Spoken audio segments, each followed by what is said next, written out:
प्रिय दर्शकों, सादर नमस्कार। वैदिक मीडिया के ज्योतिष विमर्श कार्यक्रम में आपका हार्दिक स्वागत है। मैं हूं आचार्य चंद्रधर मिश्र। आज मैं ज्योतिषीय उपायों के संबंध में चर्चा करूंगा। हम अपने भविष्य के बारे में जानने के लिए ज्योतिष का आश्रय लेते हैं, कुंडली दिखवाते हैं, राशि के अनुसार गोचर ग्रहों का फल जानना चाहते हैं, न्यूमरोलॉजी के अकॉर्डिंग अपने अच्छे नंबर्स ढूंढते हैं, अंक ज्योतिष के माध्यम से कौन सा अंक हमारे लिए शुभ रहेगा, किस अंक का घर लें, किस अंक की गाड़ी हो, यहाँ तक कि लोग फ़ोन नंबर और मोबाइल नंबर भी अंक जोड़ करके लेते हैं। किस तारीख में क्या करें, यात्राएं करना है तो भी अंक का आश्रय लेते हैं। इस प्रकार ज्योतिष शास्त्र का हमारे जीवन के प्रत्येक कार्य में महत्वपूर्ण स्थान है। तो जब अपनी जन्म पत्रिका का परीक्षण कराते हैं या राशि के अनुसार ग्रहों के बारे में जानते हैं तो शुभाशुभ ग्रहों के शांति के उपाय भी जानना चाहते हैं।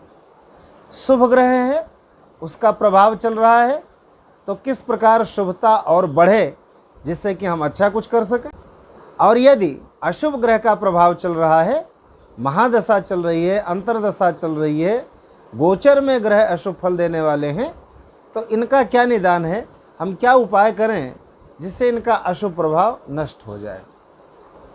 अनेक प्रकार के उपाय आजकल समाज में प्रचलित हैं। भारतीय ज्योतिष के अनुसार उपाय हैं, लाल किताब के उपाय हैं, और भी अनेक प्रकार के उपाय लोग बताते हैं। ज्योतिष शास्त्र में विश्वास करने वाले लोग उन उपायों को बड़ी श्रद्धा और आस्था के साथ करते हैं और परिणाम भी प्राप्त होता है। किंतु कई बार शुभाशुभ ग्रह का निर्णय किए बिना यदि उपाय कर लिया जाए या लोगों के बताए हुए किसी ऐसे उपाय को जिसकी आवश्यकता नहीं थी और हमने उपाय कर लिया तो ऐसे उपाय दुष्परिणाम देने वाले भी हो सकते हैं। इसलिए सर्वप्रथम हम अपनी जन्म पत्रिका के बारे में या शुभाशुभ अंक के माध्यम से अपनी राशि के अनुसार गोचर कर रहे ग्रहों के बारे में निर्णय करें कि किस ग्रह का किस प्रकार का उपाय किया जाए तो हमें उत्तम फल प्राप्त होगा। ज्योतिष शास्त्र के ग्रंथों में मणि मंत्र और औषधि 3 उपाय वर्णित हैं।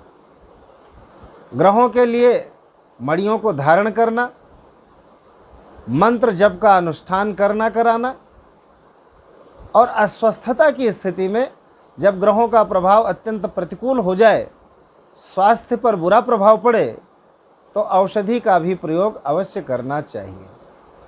तो मणि मंत्र और औषधि ये 3 प्रकार के उपाय कहे गए हैं। मंत्र के साथ यंत्र के उपाय भी समाहित हैं। तो मंत्र यंत्र का प्रयोग करना, मणियों का प्रयोग करना और औषधियों का प्रयोग करना शास्त्र सम्मत उपाय हैं। अनेक प्रकार की विधा है उपायों की, जैसे मैंने कहा कि लाल किताब में या अन्य और माध्यम जो हैं उपायों के, उनमें अनेक प्रकार के उपाय हैं। लंबे दिनों तक चलने वाले उपाय हैं।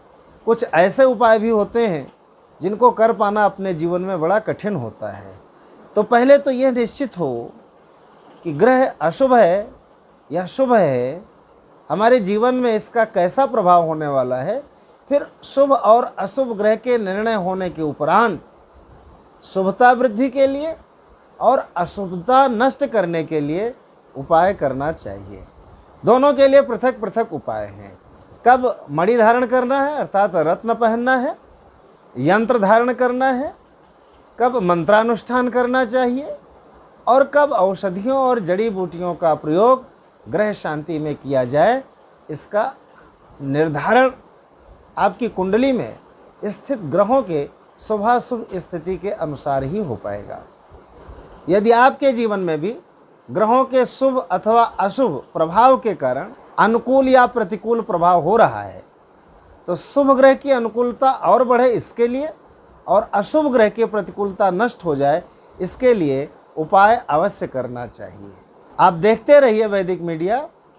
आने वाले वीडियोज़ में किस प्रकार मणियाँ धारण करनी चाहिए अर्थात रत्न पहनना चाहिए, मंत्र किस स्थिति में आपको करना चाहिए, औषधियों और जड़ी बूटियों का प्रयोग कब करना चाहिए, इसके बारे में मैं विस्तार से अलग अलग बताऊंगा। लाइक, शेयर और सब्सक्राइब अवश्य कीजिए। आपका बहुत बहुत धन्यवाद। सादर नमस्कार।